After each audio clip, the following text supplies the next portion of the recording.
ஒட்டுமொத்த இந்திய சினிமா உலகத்திற்கான முன்னோடியாக குறிப்பாக தமிழகத்திலே ஏவிஎம் நிறுவனம் என்பது தவிர்க்க முடியாத ஒரு நிறுவனம்.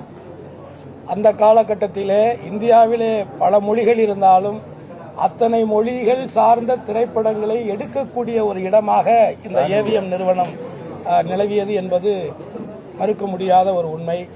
அப்பேற்பட்ட ஏவிஎம் ஐயப்ப செட்டியார் அவர்களால் உருவாக்கப்பட்ட இந்த நிறுவனத்தை அவருக்கு பிறகாக பொறுப்பேற்று மதிப்பிற்கும் மரியாதைக்கும் உரிய இன்றைக்கு வயப்பு முதிர்ச்சி காரணமாக இயற்கை எய்திருக்கக்கூடிய அருமை அண்ணன் ஏவிஎம் சரவணன் அவர்கள் ஒட்டுமொத்தமாக அடுத்த தலைமுறைகளுக்கு ஒரு மனிதன் சிறியவர் பெரியவர் என்று பாகுபாடு பாராமல் அனைவரையும் எப்படி மரியாதையோடு நடத்துவது, மரியாதையோடு நடந்து கொள்வது என்பதை அடுத்த தலைமுறைக்கு கற்றுக் கொடுத்தவர்.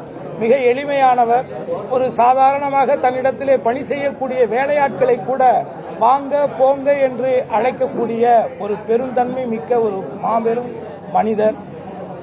அதே நேரத்தில் நான் இந்த ஏவிஎம் நிறுவனத்தில் எந்த படத்திலும் நான் நடித்ததில்லை.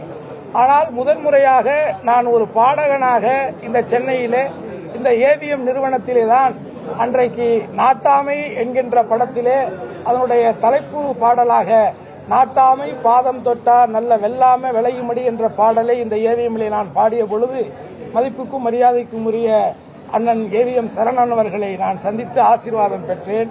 அன்றையிலிருந்து பல திரைப்பட விழாக்கள் நிகழ்ச்சிகளிலே நான் சந்தித்த பொழுதெல்லாம் எப்படி முதன்முறையாக ஒரு பாடகனாக என்னை பார்த்த பொழுது என்னை எப்படி அன்பு பாராட்டினாரோ அதே தொடர்ச்சியாக அவர் அதை மெயின்டைன் செய்தார் என்பது இந்த நேரத்தில் நான் குறிப்பிடத்தக்க ஒன்று.